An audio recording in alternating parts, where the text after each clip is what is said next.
नमस्कार। एसटिभी च्याटमा यहाँलाई हार्दिक स्वागत छ। म हुँ प्रकाश गिरी। एसटिभी च्याटको आजको अङ्कमा हामी कुराकानी गर्नेछौँ अलिकति नेपालको आन्तरिक राजनीतिको बारेमा। र त्यो आन्तरिक राजनीति केवल आन्तरिक राजनीतिक खेलाडीहरूको या भनौँ पात्रहरूको भनौँ मात्रै कति भर पर्दछ। पात्रहरूकै क्रियाकर्मबाट मात्रै उनीहरूकै उद्देश्य, उनीहरूकै इच्छा, उनीहरूकै चाहना अनुसार कति नेपालको राजनीति चल्दछ। जस्तो अहिले नक्सा जारी गरिसकेपछि एउटा प्रश्न उब्जिएको छ। नक्सा हाम्रो हातमा छ, त्यसपछि त्यो जमिनको प्राप्ति अर्थात् त्यो अतिक्रमण भएको हाम्रो जमिन हो र त्यो जमिनको प्राप्ति हाम्रो अबको मूल उद्देश्य हो। त्यसको लागि हाम्रो आन्तरिक एकताले त्यो जमिनको फिर्ताको लागि कति भूमिका खेल्दछ, एउटा महत्त्वपूर्ण सवाल यहाँनिर खडा भएको छ। अनि हाम्रै आन्तरिक एकताले यो जुन अहिले हामी सामना गरिरहेका छौँ कोरोना भाइरसको विरुद्धमा,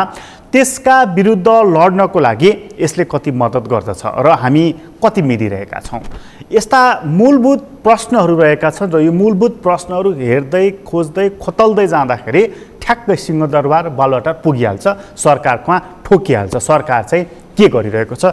आजको अङ्कमा चाहिँ हामी राजनीतिक दलहरूको अघि पनि भने उनीहरूको क्रियाकर्म र सरकारको काम गर्ने तौर तरिका, त्यसमा बढी फोकस हुनेछ। आज हामीसँग कुराकानीको लागि स्टुडियोमा हुनुहुन्छ वरिष्ठ अधिवक्ता बोर्डबहादुर कार्के।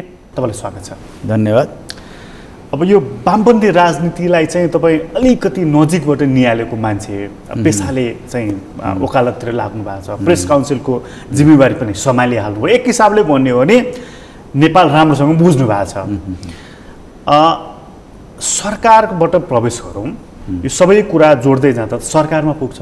अहिले हाम्रो सरकारले जुन कदमहरू चालिरहेको छ नि, नक्साको सन्दर्भमा, नागरिकताको सन्दर्भमा, आफ्नै पार्टीको सन्दर्भमा, कस्तो लागिरहेको छ तपाईँलाई? अब यो अहिलेको नेकपाको ओली जुन सरकार हो, ओली सरकारले गरेको कामहरूको मूल्याङ्कन गर्दाखेरि अब यसका राम्रा पक्ष नराम्रो पक्ष दुईटै पक्षलाई के भनेदेखि मूल्याङ्कन गरेर हेर्नुपर्छ। जति बेला गत आम निर्वाचन भयो, त्यो आम निर्वाचन हुँदाखेरि यो दुईटा मिलेको पार्टीहरूले अहिले राष्ट्रिय समस्याहरूको समाधान गर्न सक्छ, जनताको अपेक्षाहरू पनि पुरा गर्न सक्छ भनेर जनताले ठुलो जनमत, लगभग के भने 2/3 जनमत के भने दिएको थियो।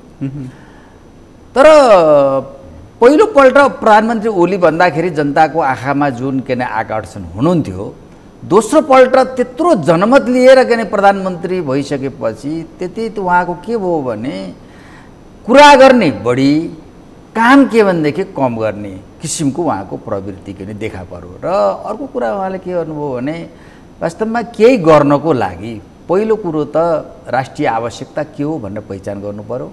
तत्कालीन राष्ट्रिय आवश्यकता, दीर्घकालीन राष्ट्रिय आवश्यकता, अनि त्यसपछि जनताको अपेक्षा के छ भनेर के भनेदेखि पहिचान गर्न सक्नु पर्यो। त्यो पहिचान गर्नको लागि योग्य र सक्षम नेतृत्व छ भने स्वयं आफूले पनि पहिचान गर्छ। यदि छैन भने के गर्नु पर्यो, उसको पार्टीको सहयोग लिनु पर्यो अथवा के भने विज्ञहरूको सहयोग लिनु पर्यो। तर प्रधानमन्त्री ओलीको कमजोरी के हो भने उहाँले ती के भने राष्ट्रिय एजेन्डाहरू र के भने जनताको अपेक्षा चाहिँ उहाँले पहिचानै गर्न सक्नु भएन भने उहाँले पार्टीको नि सहयोग लिन चाहनु भएन, अनि विज्ञको पनि उहाँले के सहयोग लिनु छैन। म नै के सर्व अल्प ज्ञान के अरे little knowledge is the dangerous thing भने जस्तो उहाँको एउटा भ्रम के हो भने मैले जे बुझेको छु सबै नेपाल बुझेको छु भन्ने किसिमको भ्रम भइसकेपछि उहाँ फेरि बिरामी पनि हुनुभयो त्यही बेलामा भएको हुनाले उहाँले के हो भनेदेखि जनताको अपेक्षा अनुसारको के कामहरू के गर्न के सक्नु भएन।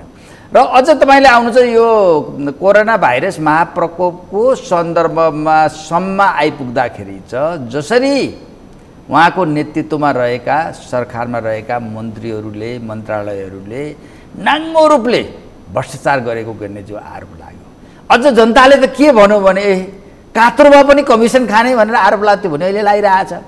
त्यो भएपछिको स्थितिमा जो अव्यवस्था व्यवस्था गर्न नसक्ने महाप्रकोपको अनि उल्टै भ्रष्टाचार गर्ने कुराले गर्दाखेरि यो के प्रधानमन्त्री केपी शर्मा ओलीको सरकार चाहिँ धेरै बदनाम भएको स्थिति थियो। मैले एउटा पाटो गरेँ, करिब करिब के थियो भने त्यति बेला आइपुग्दाखेरि अब प्रधानमन्त्री ओलीलाई सत्तामा राखिराख्ने हो भने देशले महँगो मूल्य चुकाउनु पर्नेछ। यो कति बेलासम्मको यो भने त्यही खास गरेर यो के भनेदेखि कोरोना भाइरस महाप्रकोपको के भने जुन भ्रष्टाचार प्रकरणहरू आएका थिए नि त्यति बेला र अब के भने प्रधानमन्त्री ओलीलाई के भनेदेखि पदमा राखिराख्ने हो भने नेकपाको चाहिँ भावी निर्वाचनमा यसले के भनेदेखि ठुलो धक्का खानुपर्नेछ, यसको अस्तित्वकै प्रश्न उठ्नेछ भन्ने कुराहरू के अरे उठेका थिए र पार्टीभित्र पनि एउटा छलफलको विषय के भन्यो भने उहाँको विकल्प रोज्ने कि भन्ने भयो।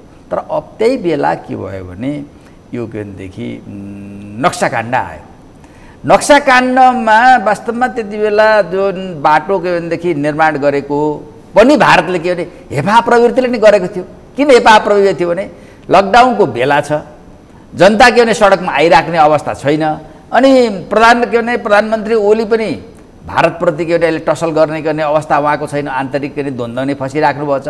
काङ्ग्रेस आफ्नै हो, त्यसपछि के भने मधेसवादी दल आफ्नै हो। यही बेला के बाटो बनाइयो भने के कालो लिम्पियाधुरा कालो पानी लिपुले पचाएको पचाइ हुन्छ नेपाली भूमि भन्ने गलत सोच राखेर भारतले के बाटो बनाएको थियो।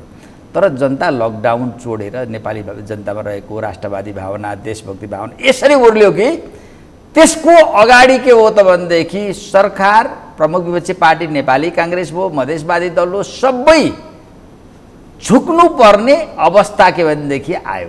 यसमा जनता पहिला जाग्यो कि सरकार पहिला जाग्यो? सरकार किन डाक्थ्यो? सरकार त के भने त्यो केही गर्नेवाला थिएन। मलाई तपाईँ देखिहाल्नु भने सरकार, प्रधानमन्त्री ओलीको सरकारले पनि केही गर्नेवाला थिएन। अब के भने यो कोरोना भाइरसपछि वार्ता गर्नुपर्छ भन्थ्यो, टारिदिन्थ्यो। त्यस्तै गरेर के भनेदेखि नेपाली कङ्ग्रेसले पनि प्रमुख विपक्षबाट नेपाली काङ्ग्रेसले पनि मधेसवादीलाई गर्ने कुरै पनि भएन। भनेपछि जनता यदि नजागेको भए त्यो के पनि हुँदैन थियो, फासफुस हुन्थ्यो। जब के आयो त प्रश्न भने यदि के भने यो के भनेदेखि कालो पानी लिम्पियाधुरा र लिपुलेकको जमिनको विषयमा सरकारले अथवा के पार्टीहरूले नेताहरूले दौड अडान नलिँदाखेरि उनीहरूको भावी राजनीति समाप्त हुने भयो। त्यो राजनीति बचाउनको लागि उनीहरूले के भने त्यसमा गरे। त्यसले गर्दाखेरि के अरे ओलीको एउटा त्यस काण्डले उहाँको के भनेदेखि हिजो गरेका गल्ती छोपियो। अनि दोस्रो भनेको अहिले जो नागरिकता आयो नि, अब नागरिकता पनि के भने एउटा नेपालमा पटक पटक नागरिकताको के भनेदेखि सवालमा राष्ट्रघात भएको छ, जसले के भनेदेखि नेपालको राष्ट्रियतामा ठुलो के भनेदेखि चुनौतीहरू के थपेको छ। अरू त मैले उदाहरण दिनुपर्दा देखिहाल्नु, अङ्गीकृत नागरिकता अथवा के भने रासन कार्ड बाँडे जस्तो के भनेदेखि अङ्गीकृत नागरिकता, वैवाहिक नागरिकता बाँड्दाखेरि के हुँदो रहेछ भन्दा सरिता गिरीको उदाहरण छ नि त। नेपाल भूमि बसेर नेपाली नागरिकता बोकेर अनि त्यसपछि लिम्पियाधुरा कारोपाल हाम्रो भूमि होइन भारतको भन्नेसम्म धिष्टता गर्ने भने चाहिँ के हो? त्यसले गर्दाखेरि के भने यो पछिल्लो के अरे दुईवटा घटना, एउटा नक्साकाण्ड भयो, अर्को यो नागरिकता काण्डले चाहिँ ओलीको के भनेदेखि हिजो के अरे धुमलिएको छवि केही सुध्रेको छ। त्यो धुमलिएको मात्रै छवि थियो कि तपाईँले जुन कोरोनाको सङ्क्रमणको जुन कुरा गर्दै हुनुहुन्थ्यो नि, ओली सरकार चाहिँ त्यो भ्रष्टाचारको कारणले तपाईँले जुन शब्द प्रयोग गर्नुभएको थियो नाङ्गो रूपमा आयो भनेर होइन, त्यसले चाहिँ सरकार नै बदल्ने कि नेकपामा त्यो छलफल पनि प्रारम्भ भइसकेको थियो, भैँसे पार्टीमा पनि छलफल भइसकेको थियो, यतापट्टि धोबीघाटमा पनि भइसकेको थियो, यस्तो खालका छलफलहरू भइरहेका थिए। यो सिमानाको कुरा, नक्साको र यो नागरिकताको, यसले सरकारलाई पनि जोगाइदियो। अहिले धेरै के भने त्यसले एउटा के भने के भन्ने एउटा ढालको काम गरेको छ। किनभने जनतालाई पनि किन अप्ठ्यारो भएको छ, एकातिर के भनेदेखि नक्सा पनि एउटा के राष्ट्रवादी काम गरिरहेको छ भूमि बचाउने, अर्को नागरिकताको विषयमा पनि एउटा के भनेदेखि राष्ट्रवादी अडान लिइरहेको छ। यो विरोध गर्दाखेरि करिब के एउटा राष्ट्रिय भावनामा चोट पर्ने त होइन, त्यो अभियानमा के भने नोक्सान पर्ने हो कि होइन भन्ने जनता त के दोधारमा रहेको छ नि त। जस्तो अहिले तपाईँ भन्नुहोस् न, तपाईँ कसरी पनि व्याख्या गर्नुहुन्छ, अहिले सडकमा के भने युवाहरू आइरहेका छन् छैन त, युवाहरू के भनेदेखि सडकमा आएका छन्। त्यो सडकमा युवाहरू आएको कारण के हो भने अहिले के भनेदेखि नेपाली जनतामा सरकारप्रति रहेको के भनेदेखि ओली सरकारप्रति रहेको असन्तुष्टि, आक्रोशको के भने अभिव्यक्ति हो। तर जनताले एक थरी जनताले भनिरहेको छ यति बेला के भने कालो पानी लिम्पियाधुराको विषयमा भूमि बचाउने काम गरिरहेको छ, नागरिकता विषयमा गरेको छ, यो गरेको त कसैले परिचालित गरेको त होइन भनेर शङ्का गर्छ नि त। भनेको मतलब के हो भने कि अहिले यो केसले सायद मलाई लाग्छ यो दुईवटा काण्ड नभएको भए प्रधानमन्त्री ओलीलाई कुर्सी टिकाउन कि त्यति सहज थिएन, बाध्य भएर विकल्प के दिनुपर्ने अवस्था उहाँलाई नै आउँथ्यो कि। पार्टीभित्र त्यस्तो कमजोर अवस्था प्रधानमन्त्री केपी ओलीको हो र? अब यस्तो छ, के छ भने नेकपा भनेको दुईवटा पार्टी बनेर मिलेर बनेको पार्टी हो। एउटा के अरे पूर्व के अरे एमाले, पूर्व के अरे माओवादी। त्यो अहिले एक भएको छ कि प्राविधिक एकता मात्र होइन? अब अहिले त के आयो भने अहिले चाहिँ पहिला त के भने त्यहाँभित्र के भने दुइटै के रह्यो भने पार्टी त के भने प्राविधिक रूपले एकता भयो, तर त्यहाँ एउटा के अरे मनोविज्ञान त के भने म पूर्व एमाले, पूर्व के अरे म माओवादी, म क्रान्तिकारी, म के भनेदेखि लोकतन्त्रवादी, यस्तो किसिमको त्यहाँ थियो। तर अहिले केही समय आएपछि त्यो मेटिँदैछ। त्यो मेटेको फेरि नेताहरूले होइन, त्यो मेटेको नेताको कारणले होइन, घटनाक्रमले के गरे उनीहरूभित्रको एउटा घुलनशीलता अथवा के भने एकता के भनेदेखि बन्दै गयो। केले? इस्युले। कुनले त्यो बनाइदिएको नि कसले बनाइदियो भनेदेखि प्रधानमन्त्री ओलीले बनाइदिनु भयो। उहाँले के गर्नुभयो त भन्दाखेरि जब प्रधानमन्त्री भएपछि त उहाँ पार्टीको अध्यक्ष पनि हुनुहुन्थ्यो। अध्यक्षको अध्यक्षपछि उहाँले पार्टी एकतालाई पनि प्राथमिकता दिनु पर्थ्यो। अनि त्यसपछि के भने सरकार चलाउनको लागि पनि पार्टीको सहयोग लिनु पर्थ्यो। त्यो दुइटै नगरेपछि उहाँले के गर्नु? गुट मात्रै चलाउनु भयो। गुट पनि कस्तो गर्नुभयो भने गुट पनि सम्पूर्ण गुटका मान्छे होइन, आफ्ना निहित के भनेदेखि स्वार्थलाई साथ दिने किसिमका गुटका अयोग्य हुके ढोके बोकिठके भन्छ नि हाम्रो नेपाली शब्दमा, त्यस्ता मान्छेलाई सुले लिनुभएपछि के हो भने त्यसपछि उहाँ पार्टीबाट पनि उहाँको नि दूरी बढ्यो, त्यसपछि जनताबाट पनि उहाँको के दूरी बढेको स्थितिपछि अब जब पार्टीलाई व्यवस्था गरेपछि के हो भने पूर्व एमाले हुन् कि पूर्व माओवादी हुन्, उनीहरूसँग एकता के हो भने होइन, पार्टीले सरकार चलाउने हो, सरकारले पार्टी चलाउने होइन, कुकुरले के भनेदेखि पुच्छर हल्लाउने, पुच्छरले कुकुर हल्लाउने होइन भन्ने कुरो आइसकेपछि त्यहाँ हो भने एकता भयो। अनि एक दुईवटा इस्यु तपाईँ देख्नुहुन्छ यो भ्रष्टाचार काण्डले एउटा त के भने पार्टी र सरकारको बिचको के रिलेसन हुनुपर्छ भन्ने प्रश्नले, अर्को यो भ्रष्टाचार के काण्डले, यी कारणले गर्दाखेरि र अन्य के भने ओलीले के भने गरेको के विभिन्न के गलत कामले गर्दाखेरि डुब्दाखेरि त पूर्व माओवादी मात्रै डुब्दैन, पूर्व एमाले पनि डुब्छ, सबै डुब्छ। अब के भनेदेखि ओलीजीको गलत कार्यको कारणले भनेपछि त्यहाँभित्र के भने एकता के भनेदेखि के भयो, एउटा समीकरण बन्यो। एउटा समीकरण, त्यो समीकरण कस्तो बन्यो भने प्रधानमन्त्री केपी ओली भर्सेस हो के त इस्युले, त्यो कारण कसले बनाइदिएको त भन्दाखेरि प्रधानमन्त्री ओलीले नै बनाइदिएको। त्यो जुन समीकरण अथवा भन्नुहोस् गुट भनौँ सजिलो बुझ्ने भाषामा, त्यो जुन गुट छ नि त्यो गुटको चाहिँ प्रधानमन्त्री केपी ओलीले राम्रो काम गर्नु भएन भन्ने मात्रै त्यसको आशय हो कि उहाँले राम्रो काम गर्नु सक्नु भएन, उहाँ रहिरहनु भयो भने सरकारको पार्टीको बदनाम हुन्छ, त्यसैले उहाँको विकल्प खोजौँ भन्ने तहसम्मको थियो त्यो होइन। पहिला चाहिँ के थियो, यो पहिला फर्स्ट फेजमा चाहिँ फर्स्ट फेज र सेकेन्ड फेजमा चाहिँ के थियो भने प्रधानमन्त्री ओलीलाई फेर्नुपर्छ भन्ने किसिमको त्यो हिम्मत र साहस पनि थिएन त्यो समीकरणलाई।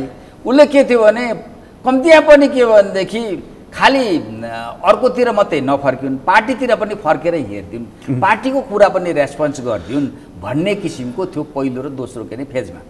तर अब अहिले आइसकेपछि चाहिँ के कुरा महसुस भने प्रधानमन्त्री ओली पुरै असफल भइसक्नुभयो। यसले गर्दाखेरि पार्टी पनि डुब्दैछ, राष्ट्र पनि डुब्दैछ, जनता के भनमा आम निराशता के भरिँदैछ।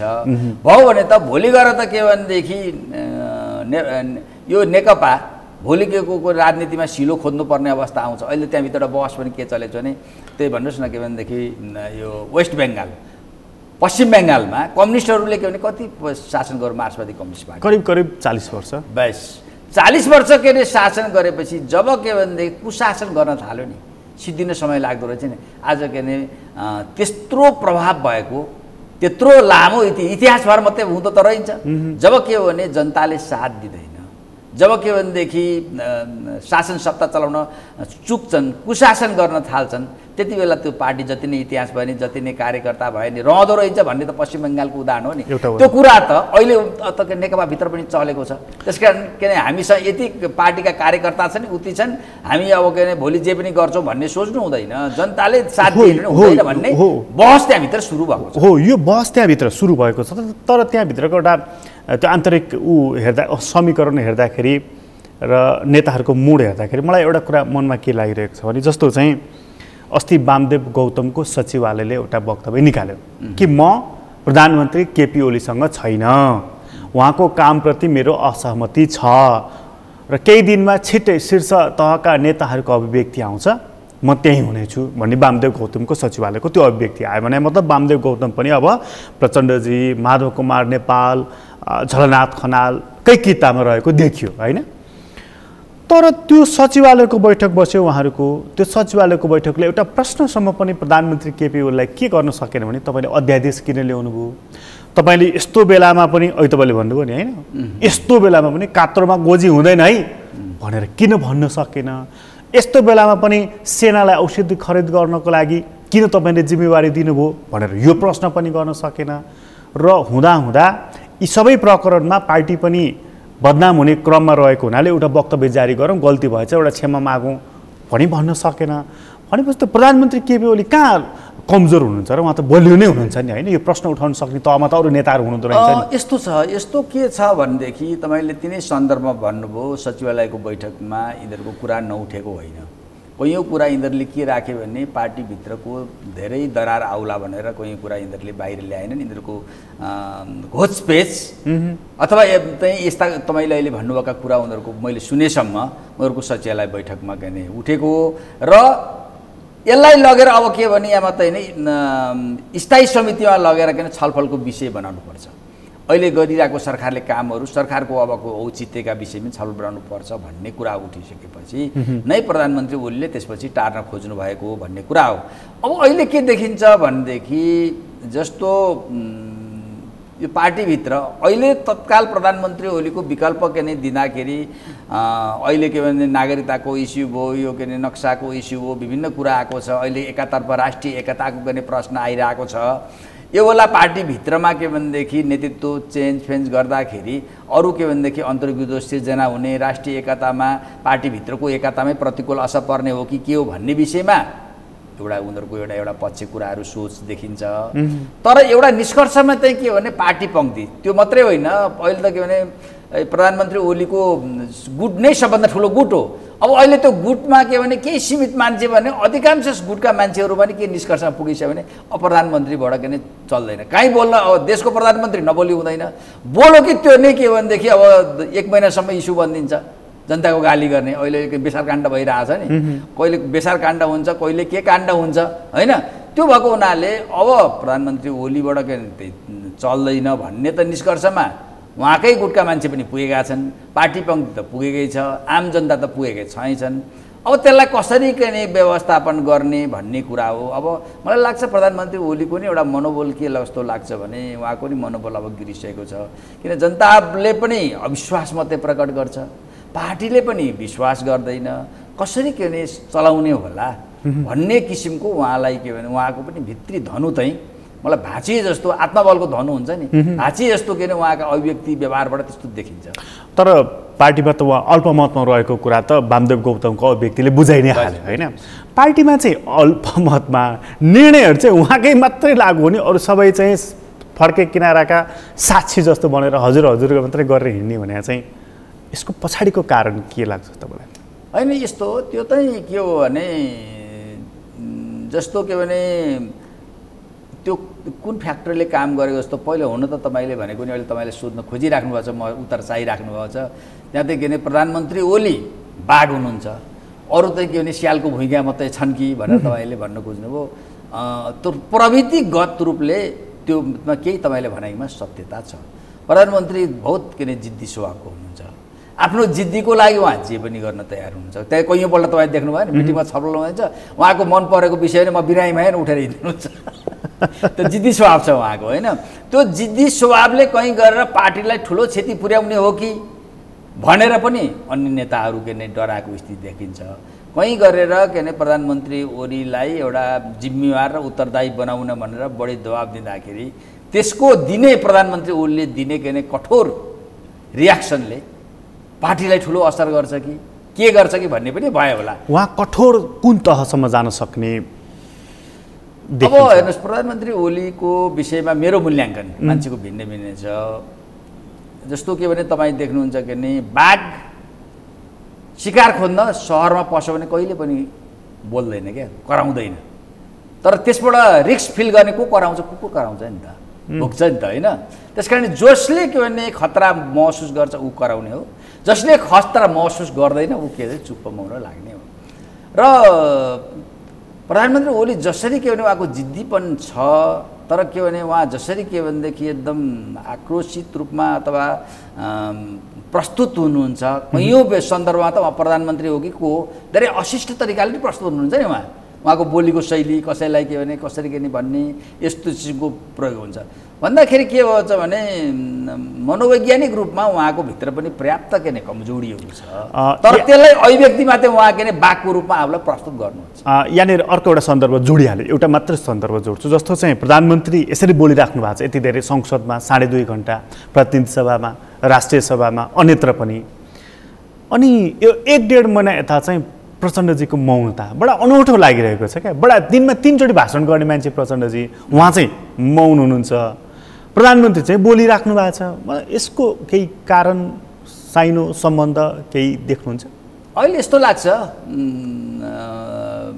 प्रचण्ड पनि बोलगढ मान्छे हो बोल्न छोड्ने मान्छे होइन कहिलेकाहीँ त प्रचण्डको स्वभाव पनि के भने मैले के बोल्दाखेरि त्यसको परिणाम के अर्थ लाग्छ पनि के भनेदेखि भुलिदिने पनि मान्छे हो उहाँले प्रचण्ड फेरि जम्मै सोच विचार गरेर बोल्ने भन्ने मान्छे पनि होइन बिहान एउटा दिउँसो अर्को बेलुका अर्कै पनि हो उहाँको परिस्थिति अनुसार के भने उहाँको एउटा चाहिँ साँच्चै भन्नुहुन्छ भने प्रचण्ड त फिल्मी दुनियाँमा लाग्नु भएको है राम्रो एउटा के नि एकैपल्ट एउटै के नि पल्ट एउटा हिरोको नि रोल खेल्न सक्ने भिलेनको रोल खेल्न सक्ने मान्छे हुनुहुन्छ होला त्यो नाटकीय स्वभावको उहाँको छ है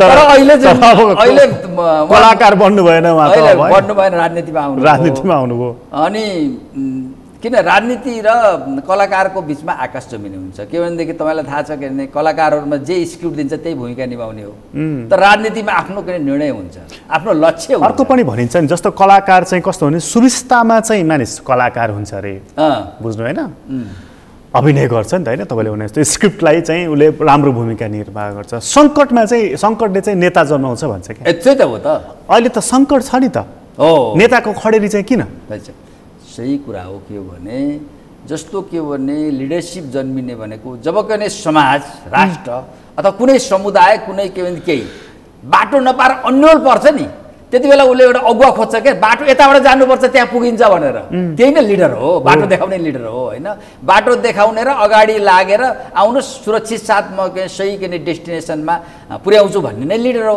त्यो के भने त्यसै के भने अहिले त के भन्छ भने जसको के भनेदेखि त्यो नेतृत्व गिर्ने बाटो पहिचान गर्ने अगाडि लाग्ने हिम्मत साहस बाटो पहिचान गर्ने ज्ञान र सिप पनि छैन अनि त्यो के भने अगाडि लाग्ने हिम्मत र साहसले जम्मैले समाजलाई उहाँ चाहिँ नेताजी भनिदिने यो त छ त्यो त होइन नि नेताको त के भने व्यवहारले हुने हो यो सङ्कटमा किन नेता जन्मिएन भन्ने जुन तपाईँले अहिले कुरा गर्नुभयो अब यो चाहिँ अहिले के छ भने यो सङ्कटको क्लाइमेक्सतिर लाग्दैछ अहिले होस् र यो सङ्कटको क्लाइमेक्समा पक्कै पनि समाजले एउटा नेता के अरे दिन्छ नभए त्यो समाज त ध्वस्त भयो जुन समाजले सङ्कटमा नेता दिन सक्दैन तपाईँ घर परिवारमै भन्नुहोस् घर परिवार कुनै सङ्कट आयो सङ्कट आउँदाखेरि बाउले त्यसको फेस गर्न सकेन आमाले फेस गर्न सकेन त्यहाँभित्रको एउटा कि जेठी छोरी निस्किन्छ कि छोरो निस्किन्छ सम्हाल्छ नि उसले कमान्ड गर्छ नि अन्य त्यो परिवार छ तर बाउ आमाले सकेन छोराछोरी सकेन त्यो परिवार के हुन्छ विघटन ध्वस्त हुन्छ होइन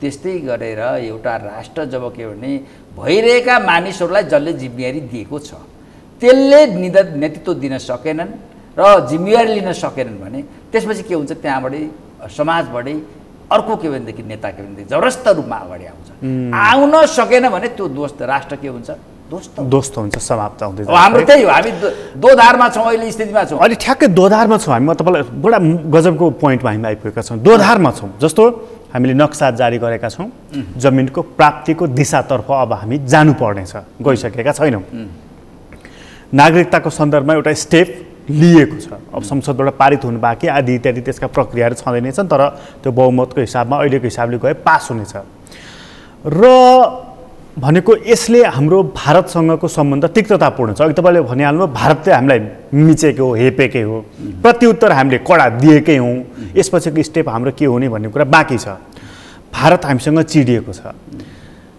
अनि नेकपाले चाहिँ यही बेलामा उपप्रधानमन्त्री अनि पार्टीको अध्यक्ष राखेर प्रशिक्षण चलाएको छ र भारत हामीलाई के भन्दैछ यसभन्दा अगाडि भने नेपाल सरकार चीनको पोल्टामा बसेर हामीलाई जवाफ दिइरहेको छ भनेर त्यसलाई प्रत्युत्तर दिने गरी फेरि चीनसँगै प्रशिक्षण चलाउँछ हाम्रो नेपाल कम्युनिस्ट पार्टी यसको अर्थ के लाग्छ? अब यसको म तपाईँलाई पहिलो कुरा तपाईँले जुन उठाउनु भएको छ नेपाल भारत सम्बन्धको विषयमा, म यसलाई लामो नेपाल भारत सम्बन्ध विषय गर्दा यति भन्छु, भारतको नेपालप्रतिको नीति के हो भने भारतको नेपालप्रतिको नीति भनेको एउटा अनुदारवादी नीति छ। नेपाललाई हेप्ने, नेपाललाई नियन्त्रण गर्ने, आफ्नो चाहे अनुसारको हिँडाउने भारतको सदैव नीति छ। त्यसको परिवर्तन गर्न के भनेदेखि हामीले सकिरहेको, जति बेला हामी परिवर्तन गर्न खोज्छौँ त्यति बेला भारतसँगको सम्बन्ध के हुन्छ, तिक्तता भइहाल्छ। हामी जब हाम्रो स्वतन्त्रताको कुरा गर्छौँ, सार्वभौमता सत्ताको कुरा गर्छौँ, भौगोलिक अखण्डताको कुरा गर्छौँ, राष्ट्रिय स्वार्थको कुरा गर्छौँ नि, त्यति बेला भारतसँग सम्बन्ध बिग्रिन्छ, किन त्यसको विरुद्ध भारत छ। अहिले यही काम त प्रधानमन्त्री केपी ओलीले गरिराख्नु भएको हो। बेस उहाँलाई सबैले चाहिँ धन्यवाद प्रधानमन्त्री केपी ओली भन्नुपर्ने होइन? अनि धन्यवाद त दिएकै छ त्यो त अहिले त ओलीले, मैले अघि नै भनिहालेँ, फेरि किन मौसमी राष्ट्रवाद, फेरि चाहिँ यो मौसमी राष्ट्रवाद जुन भन्ने कुरो चाहिँ के भने अब कोही मान्छेले त्यसलाई के भने नबुझेर नि भनेका छन्, कोहीले कसैले के भनेदेखि यो नेपाली जनताको देशभक्तिपूर्ण र राष्ट्रियताको भावनाको विपरीत अभिव्यक्ति गरिरहेका छन्, त्यसलाई त्यसरी हो। अब भारतको त्यसपछि के भने नेपालप्रति अनुदारवादी नीति छ, तर नेपालले जति बेला के अरे प्रतिरोध गरेको छ नि, पहिला भारत के भने आक्रामक ढङ्गले आउँछ प्रतिरोध गर्दाखेरि, अहिले सिद्ध्याउने हो कि भले अहिले पनि आयो नि त यो नक्सा काट्ने भने भारतले आज के भनेदेखि नाकाबन्दी लाउँछ, भोलि नाकाबन्दी लाउँछ भनेर नेपाललाई 3-3 पल्ट नाकाबन्दी लागिसकेको छ। मोदीको सरकारले पनि नाकाबन्दी लगायो। तर के हो भने जब के भनेदेखि नेपालीहरू फेरि एकजुट एकता भएर एक ठाउँमा उभियो भने भारत फेरि के हुन्छ नि एकदम के भनेदेखि सेलाएर जाने अथवा त्यो नरम भएर आउँछ। अहिले देख्नु भएन, पहिला जसरी आएको थियो अहिले होइन, नेपाल त रोटी बेटीको सम्बन्ध छ, जो के भनेदेखि राजनाथ सिंह रक्षा मन्त्री हुन्, त्यहाँदेखि भारतभित्रै एउटा ठुलो बहस भइरहेको छ। भएको हुनाले भारत के हो त भने सके आफ्नो अनुकूल गर्ने हिँडाउने, दबारै लिएर जाने, यदि मानेन भनेर अलिकति के अरे बेग्लै बाटो लिन खोज्यो नेपालले भने त्यति बेला फकाउने, यो भारतको के अरे नीति हो। भारतले नेपाललाई शत्रु पङ्क्तिमा राखेर भारत के को लागि ठुलो नोक्सानदायी हुन्छ नेपालको भन्दा पनि। नेपालले चाहिँ नुन तेल खान नपाउला, तर भारत त सुरक्षा थेट भोग्नुपर्छ। त्यसकारण भारतले लामो समयसम्म नेपाललाई चिडाउन सक्दैन, चाहँदैन। खालि के हो त नि उसले यति बेला गर्ने भनेको कुरा के हो भने व्यवस्था गर्ने, अहिले यो सेलाउस जनसत्ताको के अरे सेन्टिमेन्ट भन्ने, अर्को के भने नेपालीहरूको बिचमा के भनेदेखि राजनीतिक शक्तिहरूको बिचमा के गर्ने भने फुट गराइदियो त्यो गर्छ। त्यो सबै नभने त अहिले तपाईँ भन्नुहोस् लिम्पियाद्वारा कालोपानी लिपिद्वारा एकजना के भने नेकपाका के भनेदेखि तराईका के भने एउटा सांसदले त के भन्यो भने त्यो फर्क्यो भने त म जुत्ता पलिस लाउँछु भने नि अमरेश कुमार सिंहले प्रधानमन्त्री ओलीको जुत्ता पलिस लाउँछु भने अनि अब त्यो किन जुत्ता पलिस लाउने मान्छे काम नपाएर के भने रत्न पार्क र के भनेदेखि दिल्ली के अरे जाइँतै मान्छे बसिरहेछन्, जुत्तामा पलिस लाउने मान्छे अति नै अरू नै छन् नि, लाउनु पर्दैन त्यो भनिदिनु भयो। तर के हो भने नेपाल के भने एकजुट भएर के नि रह्यो, नेपालमा विभाजन आयो भने हेर्नुहोस्, म अहिले तपाईँको कार्यक्रममा भन्दैछु भारतले लिम्पियाद्वारा कालोपानी लिपिलोक नाकाका चालले फिर्ता गर्नुपर्छ, फिर्ता के गर्छ। अब त त्यो हामी कति बुद्धिमत्तापूर्ण तरिकाले गर्न सक्छौँ, कुटनैतिक तरिकाले। यसमा कुरा एउटै मात्रै छ कि हामीले कति आन्तरिक एकतालाई जोगाएर राख्न सक्छौँ है। यो जोगाएर राख्न सक्यौँ भने ऊ लुरुक्क पर्नै पर्छ। अब दोस्रो कुरा तपाईँले भने चीनसँगको सम्बन्ध अहिले छलफलको विषय बनेको छ। अब चीनसँगको सम्बन्ध आज फेरि के भने अस्ति नेकपाको के भनेदेखि र चिनिया कम्युनिस्ट पार्टीहरूको बिचमा के भने एउटा कन्फरेन्स भयो। एकै ठाउँमा गएर कन्फरेन्स गर्ने चाइनाले आयोजना गरेको, चिनिया कम्युनिस्ट पार्टीले चिनमै गर्न खोजेको, सायद नेपालका त्यति बेला डेलिगेसन, तर यो कोरोना भाइरसको कारणले गर्दाखेरि यिनीहरूले भिडियो के कन्फरेन्स गरेर दुवै पार्टीका मान्छेहरू भयो। यो के हो? अहिले म बिहानै आउँदाखेरि पनि म रेडियोमा यही विषयमा के भने एउटा कमेन्टहरू पनि सुनिरह्यो, राम्रो भयो भन्ने नराम्रो भयो भन्ने कुरा सुनिरहेको थियो। अब यसको दुईवटा पक्ष छ। कुरा के हो छ भनेदेखि यो कम्युनिस्टहरूको यहाँको मात्रै होइन, नेपालको के अरे विश्वभरि नै कम्युनिस्ट आन्दोलनभित्र कम्युनिस्ट पार्टीको हिजोको इतिहास र परम्परा के हो भने एकअर्काको कम्युनिस्ट पार्टीसँग के भने भातृत्व सम्बन्ध के भने राख्ने छ।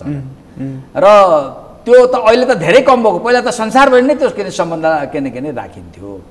र त्यस्तै गरेर चिनको कम्युनिस्ट पार्टी र नेपालको कम्युनिस्ट पार्टीको बिचको के भने सम्बन्ध छ। उनीहरूको बिचमा आफ्ना के भनेदेखि विचारको आदान प्रदान हुनु के भनेदेखि ठुलो कुरा होइन।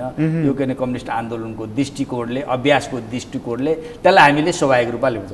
प्रश्न चाहिँ कहाँ हो भने त्यो कन्फरेन्समा सरकारकै मन्त्रीहरू उपस्थित हुन्थ्यो कि हुँदैन थियो भन्ने प्रश्न थियो। सरकार भनेको एउटा कुरा हो, पार्टी भनेको अहिले त पार्टीको सम्बन्ध त के छ भने नेकपा र चिनिया कम्युनिस्ट पार्टी बिचको सम्बन्ध छ। तर के हो भने अहिले भनेको ओली सरकार भनेको त नेकपाको मात्रै सरकार होइन, देशको सरकार हो, राष्ट्रको सरकार हो, सम्पूर्ण जनताको सरकार हो। त्यसकारण के हो भने यस्तोमा पार्टी अथवा सरकारकै मन्त्रीहरूले जस्तो कि भने रक्षा मन्त्री ईश्वर पोखरेलको सहयोगितामा आपत्ति देखाइरहेछन्, त्यो नगरेको भए उपयुक्त थियो। त्यो चाहिँ के भने अलिकति होस नपुर्याएको भन्ने हो कि बुद्धि नपुर्याएको भन्ने हो के भन्ने हो, त्यो नगरेको भए उपयुक्त हुन्थ्यो। हुन त त्यो कार्यक्रमको आयोजना गर्ने नेपालको चाहिँ स्कुल विभागको प्रमुख पनि त उहाँ नै हो होइन। स्कुल विभागको प्रमुख भए पनि त उहाँ त अहिले देशको स्कुल विभागको प्रमुख पार्टीभित्रको अहिले त्योभन्दा उहाँको ठुलो जिम्मेवारी यहाँ केमा हुनुहुन्छ? मन्त्री रक्षा मन्त्रीमा हुनुहुन्छ, उप प्रधानमन्त्री हुनुहुन्छ, राष्ट्रको प्रधानमन्त्री हुनुहुन्छ। जति बेला के भने ठुलो जिम्मेवारी लिन्छ नि, सानो जिम्मेवारी के हुन्छ भने ओझेलमा परे सस्पेन्स जस्तो रहेको हुन्छ नि त। त्यो भएको हुनाले उहाँले चाहिँ त्यहाँ नभइदिएको भए हुन्थ्यो। त्यसकारण यसलाई चाहिँ चिनलाई त्यो उहाँ त्यहाँ बस्दाखेरि त्यसको अर्थ के लाग्यो? त्यसले अर्थ गर्दाखेरि करिब के भने अहिले भारत र चिनको बिचमा जो युद्ध नै के भनेदेखि भएको जुन स्थिति थियो नि, र चिनले भारतले के भने नेपाललाई के भने जुन किसिमको आरोप लगाइरहेको स्थिति थियो, तीन चिडिरहेको थियो। किन नेपाल त असल परराष्ट्र नीति दुईटै देशको राष्ट्रहरूसँग के भनेदेखि हामीले सन्तुलन कायम गरेर देशलाई के भने सञ्चालन गर्नुपर्ने छ, असल परराष्ट्र नीतिमा सन्तुलित कूटनीति अपनाएर। अब त्यसले गर्दाखेरि त्यसमा केही समस्याहरू र भारतीयहरूलाई औँडा ठड्याउने अब के सजिलो भन्ने कुरा हो। अब दोस्रो कुरा त्यहाँ एउटा मिस्टेक भएको हो होइन। अब दोस्रो कुरा चाहिँ मलाई के छ भने जस्तो चिन र के भनेदेखि भारतको बिचले कहिलेकाहीँ हामीलाई के भने धकेलिराख्ने क्या चिन यिनीहरूले कोही के भन्ने भने सधैँभरि के भने नेपाल चाहिँ आफ्नै के भनेदेखि काखमा पोल्ट्रमा भइरहेको होस्, यसले अन्तर्राष्ट्रिय सम्बन्ध काहीँ नराखोस्, त्यसमा पनि चिनको नजिक त हुँदै नहोस्। किन नहोस् त भन्दाखेरि आफ्नो कहीँ प्रतिस्पर्धी हो, 1962 को युद्ध लडेको छ होइन।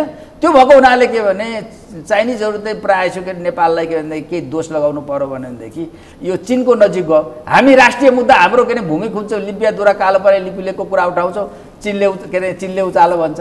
हामी नागरिकताको कुरा उठाउँछौँ, राष्ट्रिय हितको लागि नागरिकताको कुरा उठाउँछौँ, अथवा व्यापार गर्ने अन्य के विभिन्न भारतसँगका इस्युहरू उठाउँछौँ, चिनले उचाल्छ। यी चाहिँ के अरे भारतको एकदम त्यसमा हाम्रो पनि केही कमजोरी छन्। जस्तो लिपुलेकको सन्दर्भमा त चिन पनि संलग्न भयो नि, चिन र भारत मिलेर त्यहाँ दुई पक्ष सम्झौता गरे हामीलाई बाइपास गरेर।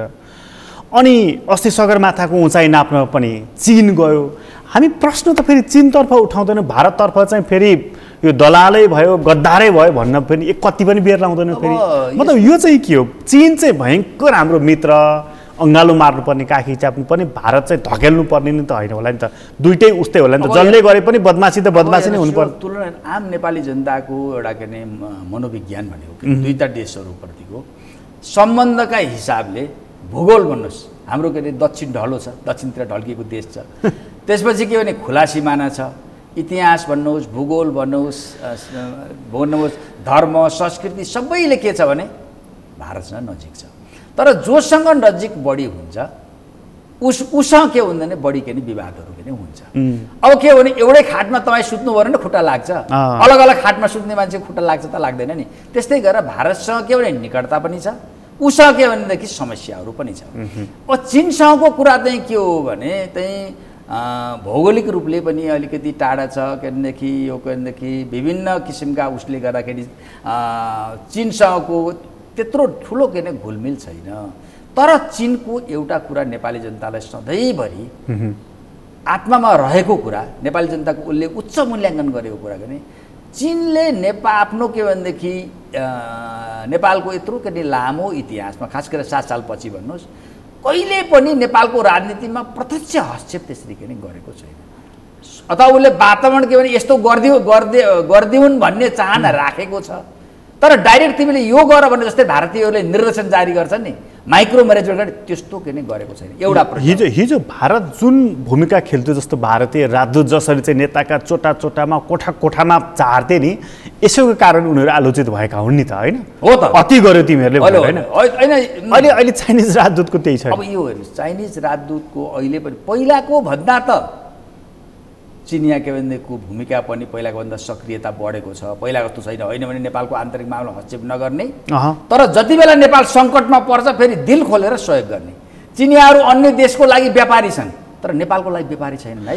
नेपालको लागि समय अहिले तपाईँ देख्नुहोस् चिनियाहरूले अहिलेसम्म नेपालको लागि गरेको जुन सहयोग हेर्नुहोस् न, उद्योगको क्षेत्रमा हेर्नुहोस् कि बाटो निर्माण गर्नुहोस् कि व्यापारको दृष्टिकोणले भन्दा पनि नेपाल एउटा के भनेदेखि छिमेकी मुलुक समृद्ध हुनुपर्छ, केही सहयोग गर्नुपर्छ, हामीले प्राप्त गरेको के विकास त्यहाँ पनि बाँड्नुपर्छ भन्ने छ नि त, त्यो धारणाले गरेको छ। हाम्रो जुन मानसिकता छ नि, हामीलाई आपत पर्दाखेरि चाहिँ चीनले कहीँ न कहीँ सहयोग गर्छ भनेर होइन, हामी कहाँ त्यो छ नि होइन, हाम्रो शासकहरूमा पनि छ, आम मानसिकता पनि त्यो छ।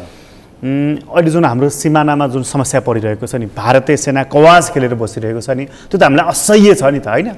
तिमी जाऊ भन्नुपर्ने, हामी भनिरहेका छौँ, ऊ गइरहेको छैन, अब भन्नुपर्ने ठाउँ त्यही नै रहेको छ। त्यो ठाउँमा चीनले हामीलाई साथ देला? अब यस्तो छ, त्यो के छ भने नेपालको स्थिति भनेको यस्तो रणनीतिक महत्त्व हामीले नबुझेको के हो, त्यो के अरे के एउटा के अरे चलन छ अरे, त्यो के अरे त्यो मृगमा बिना हुन्छ अरे नाइटोमा, त्यहाँबाट बास्ना आउँछ, त्यो बास्ना कहाँबाट आएको छ भनेर दौडिन्छ अरे क्या। नेपाल रणनीतिक यति महत्त्वपूर्ण छ तपाईँको भूगोलको हिसाबले, के अरे यहाँको जलवायुको विविधताको हिसाबले, यो विभिन्न छ, जातीय विविधताको हिसाबले। नेपाल यस्तो ठाउँमा छ जसले के हो भने भारत र चीन बिचको के युद्धलाई सधैँ यसले रोकेको छ। तपाईँले नेपालको उपस्थिति नहुने हो भने अहिले भारत र चीनको के त्यो लद्दाखमा मात्रै हुन्थ्यो होला त, सिक्किममा मात्रै हुन्थ्यो होला, कति ठाउँमा हुन्थ्यो। त्यसकारण के अरे यो नेपाल चाहिँ के भनेदेखि राष्ट्रिय सुरक्षाको दृष्टिकोणले चीनको लागि पनि महत्त्वपूर्ण छ, भारतको लागि पनि महत्त्वपूर्ण छ। त्यसैले दुईटा देशले यसको लागि के भने एउटा स्वतन्त्र रहने, यसलाई के भने असलङ रहने के भनेदेखि भूमिका, जस्तो के भने अनावश्यक रूपले भारतले नेपाललाई के भनेदेखि आफूतर्फ के भनेदेखि तान्न खोज्यो र चीन विरोधी बनाउन खोज्यो भने त्यो भारतको महा गल्ती हुन्छ। कि नेपालको त्यो परिस्थिति होइन नि, त्यो भारतकै आफ्नै खुट्टामा के हुन्छ भने बन्चोर आउनुहुन्छ, त्यसरी तान्दाखेरि के हुन्छ चीन पनि सक्रिय भएर यहाँ आउँछ नि त। त्यस्तै गरेर चीनले पनि नेपाललाई के भनेदेखि आवश्यकताभन्दा बढी आफूतिर टिल्टेड गर्नु हुँदैन, गर्यो भने के हुन्छ फेरि भारत के नै आउला होइन। त्यो भएको हुनाले नेपालको के अरे जुन किसिमको रणनीतिक महत्त्वको भूमिका छ दुईटैको लागि। यहाँ त के छ भने जस्तो यहाँ नेपाल भारत सम्बन्ध जुन बिग्रेको कुरा गर्नुहुन्छ नि, चीनले नेपाल चीन सम्बन्ध के भनेदेखि बिग्रिन लाग्यो भने सुधार्ने कोसिस गरेको छ। कयौँ जस्तो तपाईँ सगरमाथाको अहिले कुरा गर्नु भने अब त्यो सगरमाथाको नाप सम्बन्धमा एउटा कुरा होला, त्यसका प्राविधिक पक्ष होला, तर त्यही सगरमाथा सम्बन्ध बिपी कोइरालाको समयमा चीनले पनि दाबी गरिरहेको थियो नि। पछि माओ सेतुङको समयमा के भनेदेखि बिपी कोइरालाले गएर सगरमाथा के अरे हाम्रो हो तिमीहरूको मात्रै होइन भनेर प्रणाउँदाखेरि माओ सेतुङले उदारता त होइन, यो त के अरे हाम्रो मित्रताको प्रतीक हो, चमोलुङ्गो यो के भनेदेखि हो, हामी उत्तरतिरको साइड हाम्रो, दक्षिणतिरको साइड के भनेदेखि तिम्रो भने यसरी उदार देखायो। त्यो गर्नाले चीनको चाहिँ के छ भनेदेखि समस्या भयो भने त्यसलाई समाधान गर्ने पनि देखिएको छ। एउटा सुबेदार मारियो उसमा, नेपाली के भने सुबेदार, त्यसको तुरन्त उसले के गर्यो क्षतिपूर्ति, त्यसको गल्ती स्वीकार गर्यो। तर त्यसको दाँजोमा नै भारतीयहरूको त के भने नेपाल भारत सम्बन्ध बिग्रिनेमा नेपाल जिम्मेवार छैन क्या। धेरै घटनाहरूमा जिम्मेवार चाहिँ भारत के भने जिम्मेवार, नेपाली जनता जिम्मेवार छैन, नेपाली नेता चाहिँ जिम्मेवार छैन। नेता त यस्तो नेता चाहिँ कति बेला भने नेताहरूको समस्या भनेको के भने आफ्नो प्रष्ट कुरा राख्न नसक्ने कि आफू नेपालभित्र भएको जुन शक्ति छ नि हामीसम्मको आन्तरिक शक्ति, त्यो शक्तिलाई नबुझाउने अनि त्यसपछि दिल्लीमा शक्ति गएर पाउमा परेपछि त हेप्ने भने उसले त के भने अहिले भनौँ न नेपालीहरू भारतमा गएर काम गर्छन् के भनेदेखि बोलाउँदाखेरि कान्छा कान्छा भन्छ, त्यही गरेर के भने त्यो त्यहाँ गएर के भने दरबारमा काम नगरेर एउटा नेपालीको हैसियतले के भने जाने हो भने त नेपाली भने अर्कै सम्मान गर्थ्यो होला नि त। त्यही गरेर नेपाली नेताहरूलाई उसले के भनेदेखि नेपाली नेताहरू उसको पाउमा पर्ने, उसले हेप्ने, यिनीहरूलाई जे गरे पनि हुन्छ। एक थरी मानिसहरू भन्छ नि नेपालको नारायणी दरबार हटिसकेपछि शक्ति केन्द्र सिफ्ट भएर चाहिँ दिल्ली पुग्यो भनेर। त्यो त सही कुरा हो, त्यसमा त केही विवादै छैन। किनभने पहिलो भन्नुहोस् यो दरबार जुन के भने हत्याकाण्ड भयो, हत्याकाण्डमा के भनेदेखि दुईटा शक्तिको इन्ट्रेस्ट थियो।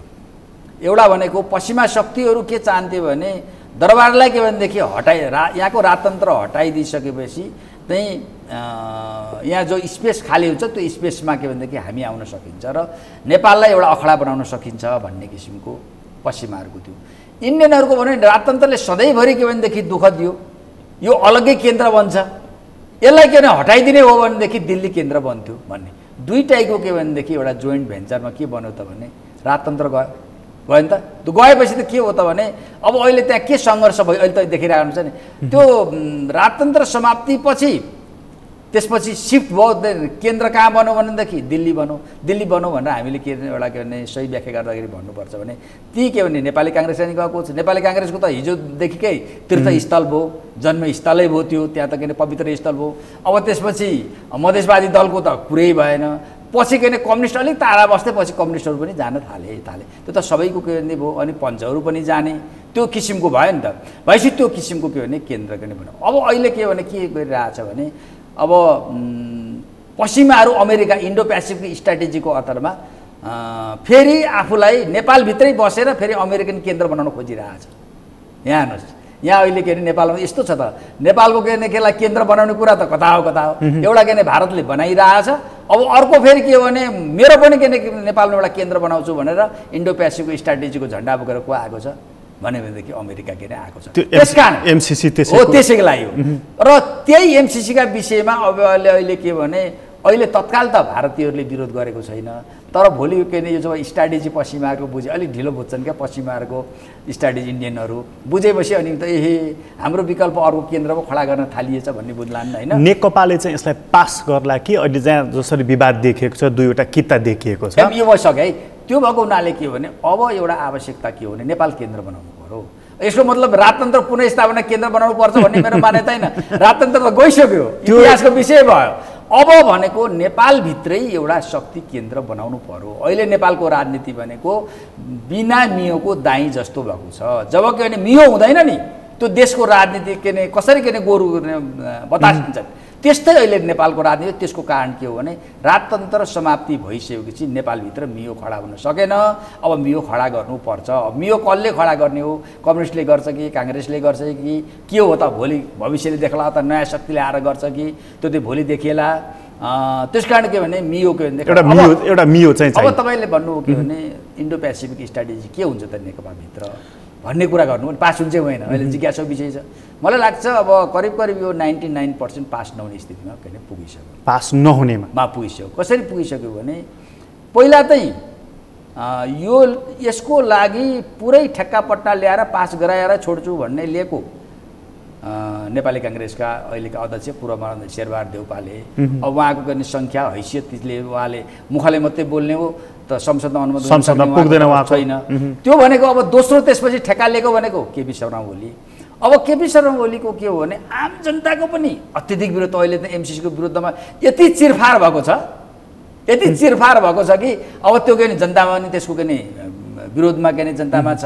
अर्को अहिले पार्टीमा के भने उहाँकै गुटका मान्छेले पनि यो एमसीसीको हकमा त ओलीजीलाई साथ दिन सकिँदैन भन्नेमा आएको हुनाले अब यो करिब करिब यो पास हुँदैन भन्ने निष्कर्ष पुगेको छ।